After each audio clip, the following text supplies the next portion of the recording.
Glória a Deus, a paz do Senhor Jesus, seja bem-vindo a mais uma aula de seitas e heresias. E eu quero dar introdução a essa aula de hoje falando sobre algo de extrema importância para a fé cristã. São os pensamentos, na verdade, que rondam dentro das igrejas.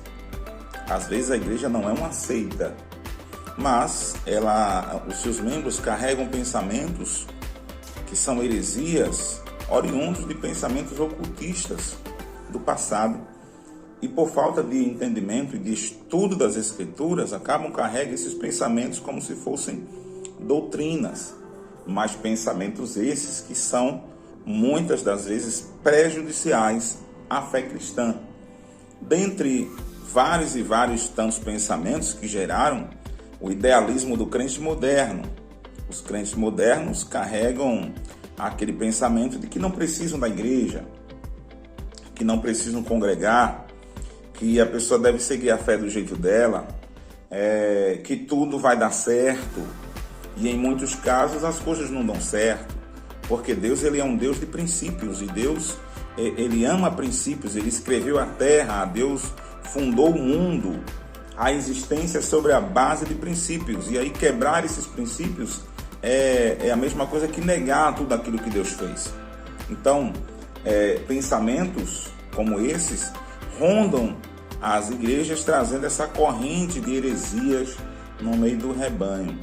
Então, quando a gente estuda seitas, a gente vai estudar seitas, que são os fundamentos religiosos, as religiões fora de Cristo. As heresias estão muitas das vezes dentro das seitas, é claro, mas muitas das vezes também as heresias estão dentro das igrejas evangélicas, que são igrejas cristãs, que não negam a Cristo, que servem a Cristo, mas que carregam esses pensamentos oriundos lá do ocultismo.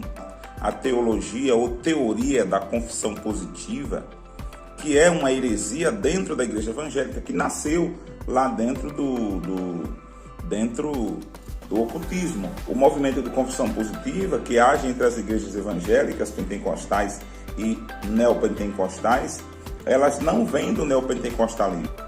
Sua origem remonta a Phineas King, 1806 até 1866. Este curandeiro hipnotizador negava a existência da matéria, do sofrimento e do pecado, da enfermidade e etc. Ou seja, negava a questão do sofrimento. Então, o fundador do Novo Pensamento tornou-se conhecido como o guru da ciência da mente, e suas ideias influenciaram a Mary Baker Eddy em 1879, que fundou a Igreja da Ciência Cristã. Há uma diferença entre a teoria ou doutrina da prosperidade bíblica e princípio de prosperidade bíblica. Os princípios de prosperidade bíblica, eles vão ensinar que a prosperidade ela não é uma vida enriquecida, cheia de ouro e de prata, mas é uma vida onde as necessidades do fiel, do mordomo fiel que anda com Deus, são supridas pelo Senhor.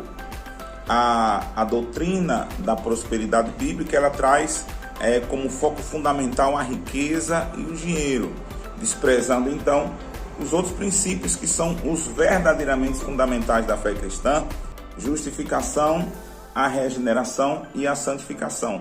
Esses três títulos, sendo uma vez uma pessoa verdadeiramente convertida, como ensina a palavra de Deus: arrependei-vos, pois, e convertei-vos, para que sejam apagados os vossos pecados, e venha assim o tempo de refrigério pela presença do Senhor.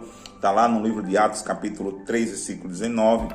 A saber, se com a tua boca confessares ao Senhor Jesus, em teu coração crê que Deus ressuscitou dos mortos, sereis salvos. Lendo esses textos da palavra de Deus, que fala sobre a questão do processo pelo qual o homem é declarado justo, que é através do verdadeiro arrependimento, vindo depois então um processo de regeneração pela palavra de Deus, e não vos conformeis com este século, com este mundo, mas transformai-vos pela renovação do vosso entendimento, para que possais compreender qual seja a boa, agradável e perfeita vontade de Deus, ou seja, a regeneração. E depois do processo de regeneração tem um processo de santificação do servo de Deus, em continuar aqui, conheçamos e prossigamos em conhecer o Senhor, conheçamos e prossigamos em nos santificar. Aquele que é justo, seja mais justo, aquele que é santo, se santifique mais. Então, esses três processos, esses três títulos, a justificação, regeneração e santificação, regem a espiritualidade e a vida da igreja. Depois desses princípios ou entrelaçados a ele, aí agora vem o princípio da nobreza. O nobre projeta coisa nobre, o princípio pelo qual fazer tudo de todo coração, né? Como é que eu vou crescer, como é que eu vou prosperar segundo o reino de Deus, segundo a vontade de Deus, porque a prosperidade faz parte da vida de um crente, faz parte da vida de um discípulo, porém, ela segue princípios que ele precisa então ali estar obedecendo. A salvação Deus opera, mas o crescimento ele faz parte da nossa vivência na fé, ou seja, quais são, eu diria que 4 passos principais que promovem essa prosperidade do cristão. Aonde a primeira é a fé, né? Sem fé é impossível agradar-lhe, pois aquele que se aproxima de Deus é necessário que creia que primeiramente ele existe, que é galardoador daqueles que se chegam a ele. Então, a fé é o firme fundamento das coisas que não se vê, a convicção das coisas que se esperam. Hebreus capítulo 11, versículo 1. 2 Coríntios 5, 7. Andamos por fé e não por vista. Aí a gente vai lá para o livro de Hebreus capítulo 10, versículo 38. O meu justo viverá da fé, e se ele recuar, a minha palavra, se ele recuar, a minha alma não tem prazer nele.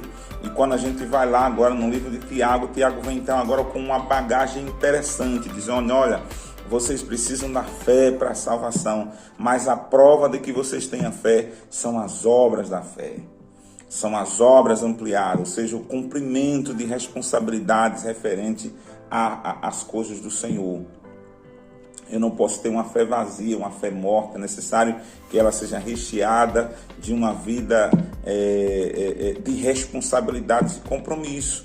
Isso aí promove, esse é o primeiro princípio, é o princípio da fé.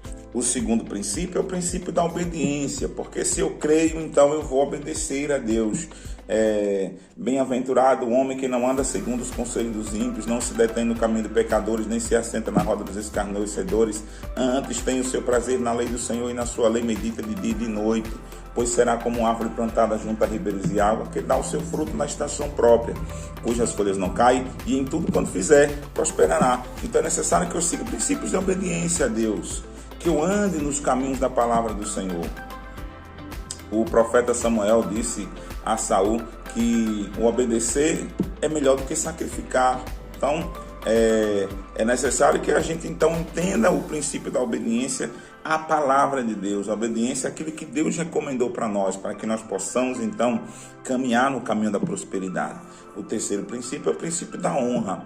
O apóstolo evangelista diz que a honra está revestida de três funções básicas, que é a honra da presença, a honra do serviço e a honra tributária. Como é que eu vou honrar a Deus ausente da igreja? Como é que eu vou honrar a Deus ausente do culto? Então tem que ter presença. Hebreus capítulo 10, versículo 25 vai dizer: e não deixemos a nossa congregação como é costume de alguns. Antes admoestemos uns aos outros, tanto mais vendo que vai se aproximando aquele dia. Ou seja, o ato de estar presente no culto, o ato de estar presente nas reuniões, o ato de estar presente nas convocações solenes, o ato de estar presente na adoração. Isso faz parte da honra, é a honra da presença. A honra do serviço. A palavra servo a gente está dizendo, olha, eu sirvo, eu faço alguma coisa, eu estou ali para ajudar na obra de Deus, estou ali para servir na obra de Deus. E a honra tributária, eu entender que as minhas ofertas, entender o valor das minhas ofertas, o valor do dízimo que é do Senhor, o valor das minhas primícias para Deus, não só em questão monetária, mas questão de tempo, questão de trabalhos para o Senhor, de dedicação a Deus, de eu dar o meu melhor na adoração. Essas três escalas da honra são fundamentais para a prosperidade, são princípios. E qual é o quarto princípio? É o da mordomia, que é o entender que tudo que você ganha, tudo que você tem, tudo que você faz, tudo que você é e até você pertence a Deus. Deus colocou tudo na sua mão para que você possa administrar com responsabilidade. E como é que se administra com responsabilidade? Quando você ganha dinheiro, você vai crescendo na sua vida econômica, você vai pensando no reino de Deus, na sua família e na sociedade. Numa pessoa carente, em alguém que precisa, em um pobre que passa na sua porta, que pede um prato de comida. Então, essas coisas são princípios que a gente vai adotando, e a prosperidade, ela não vem como um passe de mágica, ela não é resultante de uma palavra. Eu declaro que sou próspero, eu declaro que eu vou enriquecer esse ano, eu declaro que vou ganhar isso, eu declaro que vou ganhar aquilo. Se você declarar e você não seguir princípios, vai ficar só nas palavras vazias. Tiago disse: a fé sem obra, ela é uma fé morta. Então, na teoria da confissão positiva, Deus está sujeito ali às vontades do homem. Na prosperidade bíblica, no caminho da prosperidade que a palavra de Deus ensina, o homem está sujeito às vontades de Deus. Deus disse: viste bem, Jeremias, pois eu velo sobre a minha palavra para fazer cumprir. Onde é que está o compromisso de Deus? É com a palavra dele e não com a gente. Se eu quero Deus na minha vida, então vou ter que me chegar à palavra de Deus. Eu não posso crescer sem a palavra de Deus. Eu não posso pegar agora, depois que eu me converti, e colocar como ponto fundamental da minha vida a riqueza, o dinheiro.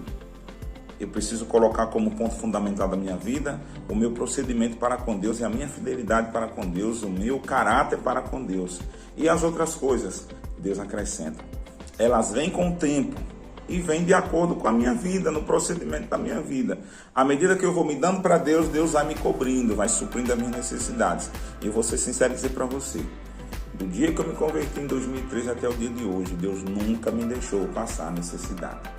Todas as necessidades, elas foram sempre supridas. Eu duvido que exista uma pessoa na terra que ande segundo o princípio da fé, o princípio da obediência, o princípio da honra e o princípio de mordomia. E essa pessoa não tenha a sua vida suprida por Deus. Ainda que não sejam pessoas ricas. Porque o foco não é riqueza, é as necessidades supridas pelo Senhor. E o Senhor supre cada uma das nossas necessidades. Porque Deus sabe exatamente daquilo que você precisa. Então, antes de pensarmos na teoria da confissão positiva, antes de pensarmos em declarações positivas para as nossas vidas, pensemos nas nossas ações. E Deus não vai abençoar um caloteiro, Deus não vai abençoar um enrolado, Deus não vai abençoar uma pessoa que só vive desejando mal para os outros, com inveja das coisas dos outros. Deus não vai abençoar um avarento, um infiel, um usurento. Deus não vai abençoar uma pessoa que não tem compromisso com a palavra dele. O Senhor disse a Josué: não cesse de falar deste livro da lei. Antes, medita nele dia e noite, para que ele tenha cuidado de fazer tudo quanto nele está escrito. E então farás prosperar o teu caminho. Mas seja forte e corajoso, porque eu te mandei. Disse o Senhor a Josué: princípios. Ande sobre os princípios da palavra de Deus, e eles te darão segurança para trilhar o caminho da fé. Deus abençoe.